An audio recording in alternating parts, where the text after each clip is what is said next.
அஸ்ஸலாமு அலைக்கும். Hi friends, எல்லாரும் எப்படி இருக்கீங்க? இந்த வீடியோ எடுத்து 2 வீக்ஸ் கிட்ட ஆகுது. அதாவது இதுக்கு முன்னாடி எடுத்தது. அப்போவே எடிட் பண்ணி ஷேர் பண்ணலான்னு தான் நினச்சிருந்தேன். பட் எனக்கு டைமே கிடைக்கல. அதனால தான் இப்போ உங்ககிட்ட ஷேர் பண்ணிக்கிறேன். வீடியோஸ் இருந்துச்சு அப்படின்னா மறக்காமல் வீடியோ லைக் பண்ணிக்கோங்க. உங்கள் ஃப்ரெண்ட்ஸ் அண்ட் ஃபேமிலி கூடயும் ஷேர் பண்ணிக்கோங்க. வீடியோ ஸ்கிப் பண்ணாமல் ஃபுல்லாக பாருங்கள். இப்போ வாங்க வீடியோக்குள்ளே போகலாம். இந்த வீடியோ எதனால அப்படின்னு பார்த்தீங்கன்னா, ஹஸ்பண்டோட ஃப்ரெண்ட்ஸுங்களுக்கு ஒரு டைமாவது இஃப்தார் பார்ட்டி, அதாவது இஃப்தார் ஃபுட்டு ரெடி பண்ணி கொடுத்துருவேன். இந்த டைம் 20 நோன்பு முடிஞ்சு கூட ஹஸ்பண்ட் என்கிட்ட எதுவுமே கேட்கல. என்னடா எதுவுமே கேட்கல அப்படின்னு சொல்லிட்டு நானாகவே கேட்டிருந்தேன். இஃப்தார் பார்ட்டி எதுவும் உங்கள் ஃப்ரெண்ட்ஸுங்களுக்கு அரேஞ்ச் பண்ண வேணாமா அப்படின்னு சொல்லி கேட்டிருக்கும்போது, எனக்கு அரேஞ்ச் பண்ணணும் தான், ஆனால் உனக்கு உடம்பு சரியில்ல, நான் எப்படி கேட்குறது அப்படின்னு சொல்லிட்டு தயங்கிட்டு இருந்தேன் அப்படின்னு சொல்லிட்டு இருந்தாங்க. இதனால் என்ன இருக்கு, அல்ஹம்துலில்லாஹ் இப்போ நான் நல்லா இருக்கேன்ல, என்ன வேணும்னு சொல்லுங்கள், செஞ்சு தரேன்னு சொல்லி கேட்டிருந்தேன். அப்போ நான் சொன்னால் நீ ஷாக் ஆகிடக்கூடாதுன்னு கேட்டிருந்தாங்க. ஏன் என்ன அப்படின்னு சொல்லி கேட்கும்போது தான், இல்லை நான் 35 பேர்கிட்ட ரெடி பண்ணி கொடுக்கணும்னு நினச்சிட்ருக்கேன், உன்னால் செய்ய முடியுமான்னு கேட்டோன்னே உண்மையாக அதை கேட்டுட்டு நான் ரொம்பவே ஷாக் ஆகிட்டேன். எப்பயுமே 20, 15 பேர்கிட்ட தான் செஞ்சு கொடுப்பேன். இந்த டைம் 35 பேர் அப்படிங்கும்போது நானே வாயை கொடுத்து மாட்டிக்கிட்டேனோ அப்படிங்கிற மாதிரி தான் இருந்தது. இருந்தாலும் அல்ஹம்துலில்லாஹ் பரவாயில்ல, எத்தனை பேருக்கா இருந்தால் என்ன, செஞ்சு கொடுக்குறேன் அப்படின்னு சொல்லிட்டு கான்ஃபிடென்ட்டாக வேலையில் இறங்கியாச்சு. நம்ம வீட்டில் ஏதாவது ஒரு பார்ட்டி அரேஞ்ச் பண்ணணும் அப்படின்னா 2, 3 நாளைக்கு முன்னாடி என்னடா செய்யலாம், என்ன மெனு ரெடி பண்ணலாம், என்னென்னலாம் இருக்குது மெனு அப்படின்னு சொல்லிட்டு உடனே சர்ச் பண்ண ஆரம்பிச்சிருவோம். அந்த மாதிரி தான் நான் யோசிச்சுட்டு இருக்கும்போது ஹஸ்பண்ட் நீ ரொம்பலாம் யோசிக்க வேணாம், நான் சொல்கிற மெனுவை மட்டும் செஞ்சு கொடுத்தா போதும்னு சொல்லி கேட்டிருந்தாங்க. சரி என்ன மெனுன்னு சொல்லி கேட்கும்போது பார்த்தீங்கன்னா, கடல் பாசியும் அதுக்கப்புறம் ஃப்ரூட்ஸ் கட் பண்ணி வைக்கணும். இது கூட நோம்பு கஞ்சி மெயினாக செஞ்சு கொடு, சிக்கன் சால்னா மட்டும் செஞ்சு கொடுன்னு சொல்லி கேட்டிருந்தாங்க. இது மட்டும் எப்படி பத்தும்னு சொல்லிட்டு நான் நான் ரோஸ் மில்க்கும் இது கூட சுண்டல் செஞ்சு கொடுக்கலாம் அப்படின்னு சொல்லிட்டு நைட்டே வேலையெல்லாம் ஸ்டார்ட் பண்ணிட்டேன். இது எப்போனா 2 வீக்ஸ்க்கு முன்னாடி ஞாயிற்றுக்கிழமை தான் இந்த பார்ட்டி அரேஞ்ச் பண்ணியிருந்தோம். அன்றைக்கி கியாமுலே தொழுவேன். போயிட்டு வந்த உடனே பார்த்திங்கன்னா, ஊற வைக்கிறதெல்லாம் ஊற வச்சிடணும் இல்லையா? அதனால் கடல் பாசி, கொண்டக்கடலை, அதுக்கப்புறம் பாதாம் பீசின் இதெல்லாம் ஊற வச்சுட்டேன். கடல் பாசி மட்டும் பார்த்திங்கன்னா, காய்ச்சி ஊற்றி வச்சுட்டோம் அப்படின்னா நமக்கு ஒரு பெரிய வேலை முடிஞ்ச மாதிரி. ஸோ அன்றைக்கி நான் இளநீ கடல் பாசி தான் பிளான் பண்ணியிருந்தேன். இளநீ பார்த்திங்கன்னா இங்கே ரெடிமேடாகவே கிடைக்கும். அந்த பாக்ஸை வாங்கிட்டு வந்துட்டேன்.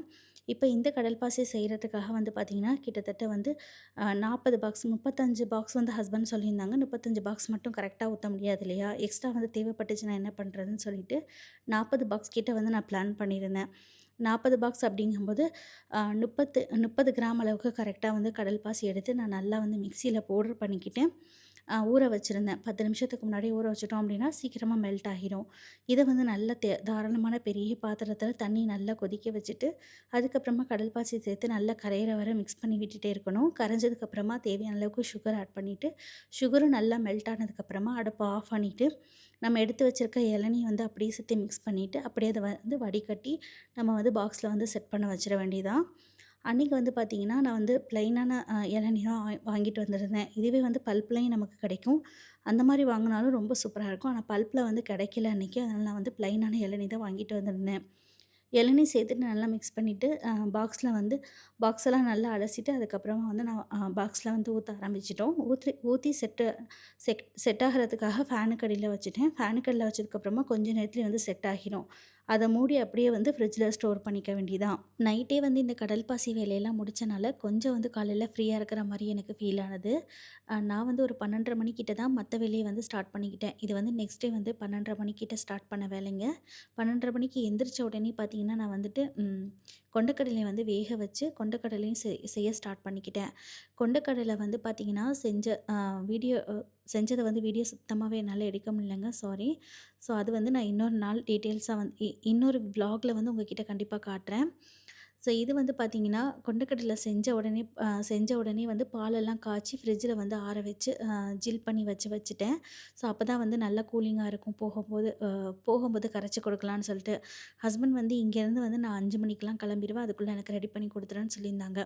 பார்ட்டி ஆக்சுவலாக பார்த்திங்கன்னா வீட்டில் கிடையாதுங்க, வெளியே போய் பார்ட்டி வைக்கிற நோம்பு திறக்கலாம் அப்படின்னு சொல்லிட்டு தான் எல்லாருமே பிளான் பண்ணியிருந்தாங்க. ஆனால் அது என்ன ஆச்சு அப்படின்றத நான் டீட்டெயில்ஸ் லாஸ்ட்டாக சொல்கிறேன்.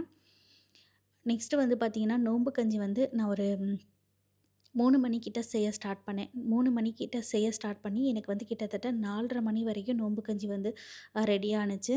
மட்டன் கீமா நோம்பு கஞ்சி தான் ரெடி பண்ணி குடுத்துருந்தேன்.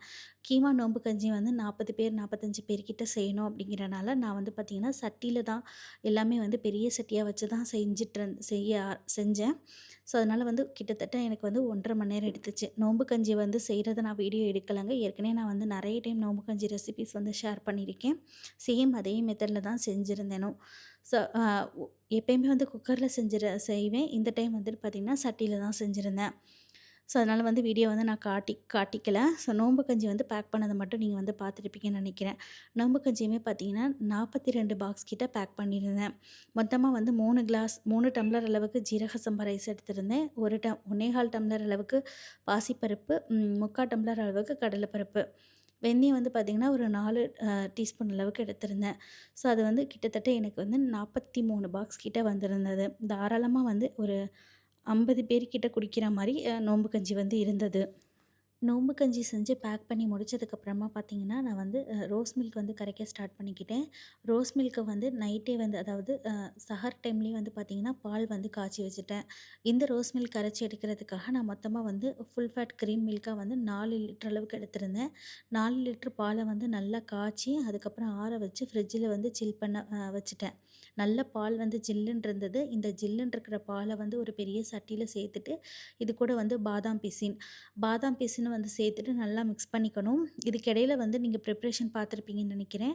ஒரு மிக்சர் ஜாரில் வந்து குல்கந்து, அதுக்கப்புறமா வந்து பார்த்திங்கன்னா மில்க் பவுடர், அப்புறம் வந்து வெண்ணிலா ஐஸ்கிரீம் வந்து சேர்த்துருந்தேன். இதெல்லாம் வந்து எதுக்காக சேர்த்துருந்தேன் அப்படின்னு பார்த்தீங்கன்னா, ரோஸ் மில்க் வந்து இன்னும் நல்லா ரிச் அண்ட் டேஸ்டியாக கிடைக்கும். நமக்கு கடையிலலாம் குடித்தா, அதாவது பெரிய பெரிய ரெஸ்டாரண்ட்லலாம் ரோஸ் மில்க் வாங்கி குடித்தோம் அப்படின்னா எந்த டேஸ்ட்டில் இருக்குமோ அந்த டேஸ்ட்டில் இருக்கும். அதை வந்து மிக்சர் ஜாரில், அதாவது ஐஸ்கிரீமு, குல்கந்து, அதுக்கப்புறமா வந்து பார்த்திங்கன்னா பால் பவுடர் இதெல்லாமே சேர்த்துட்டு நல்லா மிக்சர் ஜாரில் வந்து கொஞ்சமாக பால் சேர்த்து அரைச்ச மிக்சரை வந்து அப்படியே இந்த வந்து காய்ச்சி வச்சுருக்க பாலோடு சேர்த்து நல்லா கரைச்சிக்கணும். இது கூடவே வந்து நான் கண்டென்ஸ் மில்க்கும் ஆட் பண்ணியிருந்தேன். கண்டென்ஸ் மில்க், அதுக்கப்புறமா தேவையான அளவுக்கு சுகர் ஆட் பண்ணிக்கிட்டு, இது கூட வந்துட்டு தேவையான அளவுக்கு ரோஸ் எசன்ஸ் வந்து நான் டைகர் பிராண்ட் தான் எடுத்திருந்தேன். இந்த டைகர் பிராண்ட் ரோஸ் எசன்ஸ் வந்து ஆட் பண்ணிக்கிட்டு நல்லா வந்து பாலை கரைச்சி விட்டுக்கணும். எந்த அளவுக்கு நம்ம வந்து கரண்டி வச்சு மிக்ஸ் பண்ணுறோமோ அந்த அளவுக்கு வந்து பால் நல்லா நமக்கு திக்காக கிடைக்கும். ஸோ, கரைக்க கரைக்க திக்காக வரும்.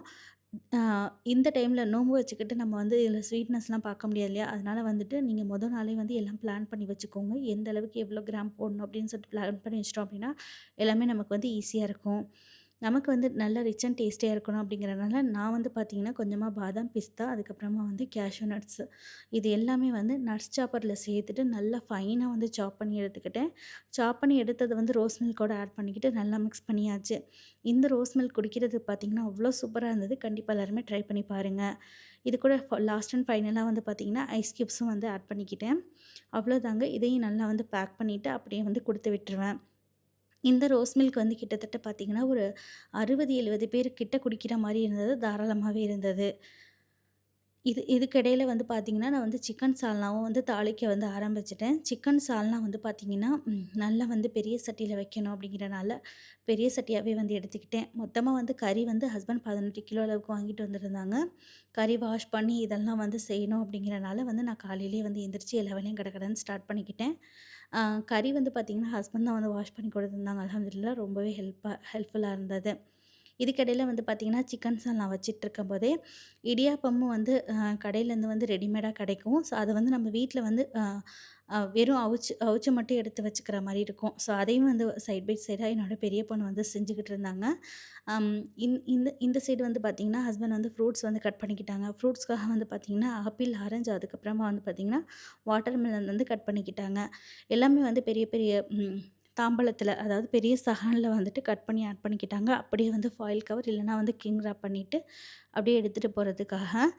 ரோஸ் மில்க்லாம் கரைச்சி வச்சதுக்கப்புறமா பார்த்திங்கன்னா, நான் வந்து ஃபாயில் கவர் வந்து நல்லா ஏன்னா வெளியே வந்து வண்டியில் வச்சு எடுத்துகிட்டு போகணும் இல்லையா? அதனால் வந்து எல்லாமே டைட்டாக வந்து பிளான் பண்ணி டைட்டாக வந்து பேக் பண்ணி பிளான் பண்ணி வச்சுருந்தேன். ஆனால் வந்து அது கடைசி நேரத்தில் என்ன பிளான் சேஞ்ச் ஆகிடுச்சு அப்படின்னு சொல்லிட்டு நீங்களே பார்ப்பீங்க.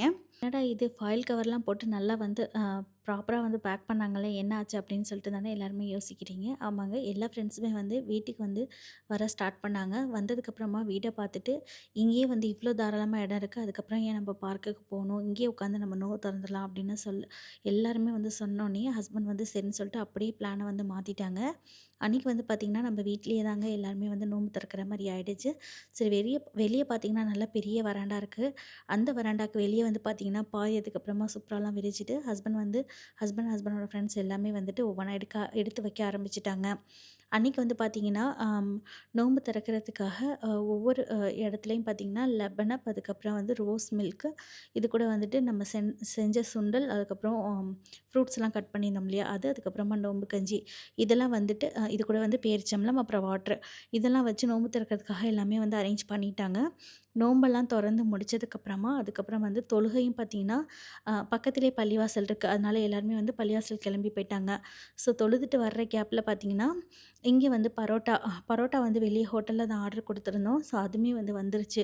பரோட்டா, அதுக்கப்புறமா இடியாப்பம், அதுக்கப்புறம் நம்ம செஞ்ச சிக்கன் சால்னா, இது எல்லாமே தான் வந்து வச்சுட்டு நோன்பு திறக்கிறதுக்காக வந்து அரேஞ்ச் பண்ணி வச்சுருந்தோம்.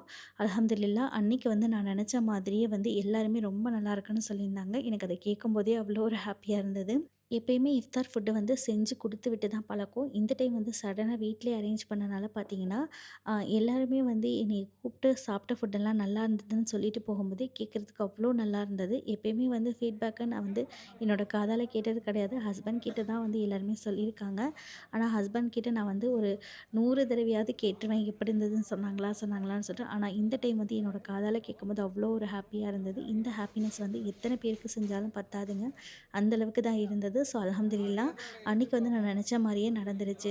ஸோ இந்த வீடியோ உங்க எல்லாருக்குமே கண்டிப்பா பிடிச்சிருக்கும்னு நெனைக்கிறேன். யூஸ்ஃபுல்லா இருந்துச்சுன்னா மறக்காம வீடியோவ லைக் பண்ணிக்கோங்க. இன்னொரு வீடியோல மீட் பண்ணலாம். பாய்.